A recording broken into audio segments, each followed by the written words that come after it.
அன்பான உறவுகளே, அஸ்ஸலாமு அலைக்கும் வரஹ்மத்துல்லாஹி வபரகாத்துஹு. எமது பாசத்திற்குரிய பிள்ளைகள் அறியாமலோ குறும்புத்தனமாகவோ தவறுகள் செய்யும் போது சந்தர்ப்ப சூழ்நிலைகள் காரணமோ வேறு என்னமோ ஒரு சில பெண்கள் காதினால் கூட கேட்க முடியாத கெட்ட வார்த்தைகளால் பிள்ளைகளை திட்டுகிறார்கள், அவர்களை சபிக்கிறார்கள். சில சந்தர்ப்பங்களில் நமக்கு கோபம் வரும்போது நிதானத்தை கடைபிடித்து குழந்தைகளை திருத்துவதற்கு நாம் முயற்சி செய்ய வேண்டும்.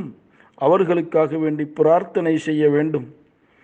அல்லாஹ்வின் தூதர் முஹம்மது ஸல்லல்லாஹு அலைஹி வஸல்லம் அவர்கள் ஹஜ்ஜு பெருநாள் அல்லது ஒரு நோன்பு பெருநாள் தினத்தன்று முசல்லா எனும் பெருநாள் தொழுகை திடலுக்கு புறப்பட்டு வந்தார்கள்.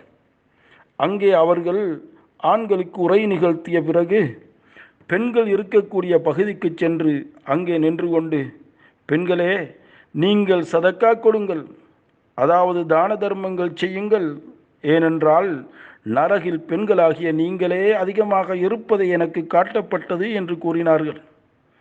அப்போது அங்கிருந்த பெண்களில், யா ரசூலல்லாஹ், அல்லாஹுவின் தூதரே, பெண்கள் நரகில் அதிகமாக இருப்பதற்கு என்ன காரணம் என கேட்கப்பட்டது. அதற்கு நபி ஸல்லல்லாஹு அலைஹி வஸல்லம் அவர்கள், நீங்கள் அதிகமாக சபிக்கிறீர்கள்.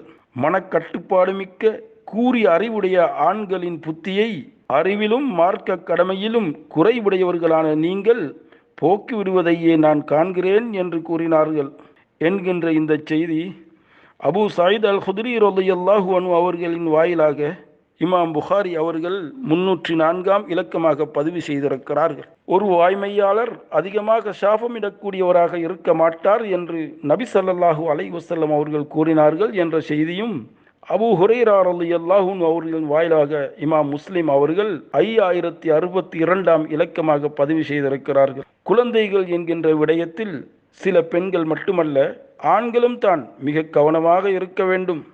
கோபத்தின் காரணமாக குழந்தைகளுக்கு எதிராக பெற்றோர்கள் கேட்கின்ற பிரார்த்தனையை அல்லாஹ் உடனே அங்கீகரிக்கின்றான் என்பதற்கு இஸ்லாத்தில் அநேகமான நிகழ்வுகள் ஆதாரணமாக இருக்கின்றன.